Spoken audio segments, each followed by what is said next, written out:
hidup dalam realitas rohani.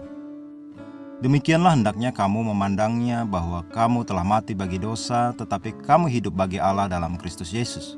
Roma 6 ayat 11. Apa yang baru kita baca benar-benar mengubahkan hidup. Engkau hidup bagi Allah, hidup atas realita rohani kerajaan Allah. Rasul Paulus membuat pernyataan yang serupa dalam Efesus 2 ayat 1. Dikatakan, dan engkau telah Dia bangkitkan, kamu yang dahulu sudah mati karena pelanggaran-pelanggaran dan dosa-dosamu. Dibangkitkan berarti dibuat hidup. Ketika Yesus mati, engkau mati dalam Dia.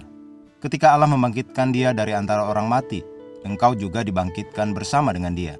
Engkau dibangkitkan dalam Tuhan. Engkau dibangkitkan dalam Roh. Inilah alasannya engkau dapat memahami realitas kerajaan Allah. Yang belum lahir baru tidak hidup dalam Allah. Dia mati secara rohani dan masih dalam jangkauan kegelapan. 1 Korintus 2 ayat 14 berkata, tetapi manusia duniawi tidak menerima apa yang berasal dari Roh Allah, karena hal itu baginya adalah suatu kebodohan, dan ia tidak dapat memahaminya, sebab hal itu hanya dapat dinilai secara rohani.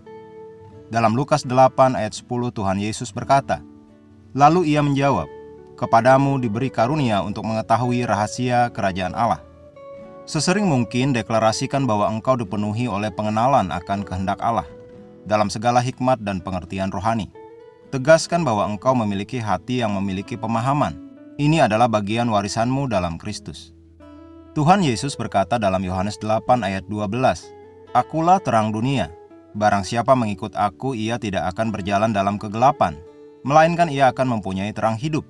1 Korintus 2 ayat 12 berkata, kita tidak menerima roh dunia, tetapi roh yang berasal dari Allah, supaya kita tahu apa yang dikaruniakan Allah kepada kita. Engkau memiliki pemahaman akan misteri dan realitas kerajaan Allah, menjadi warisanmu, hakmu, memberi keuntungan, hal istimewa dan berkat dalam Kristus. Haleluya. Mari kita berdoa. Aku bersyukur padamu Bapa yang penuh berkat, yang telah menganugerahkanku pemahaman akan misteri dan rahasia kerajaan Allah. Aku dipenuhi dengan pengetahuan dan pengenalan akan kehendak-Mu dalam seluruh hikmat dan pengertian rohani. Aku mengetahui pengharapan panggilan-Mu dan kekayaan kemuliaan warisan-Mu dalam Kristus, dalam nama Yesus. Amin.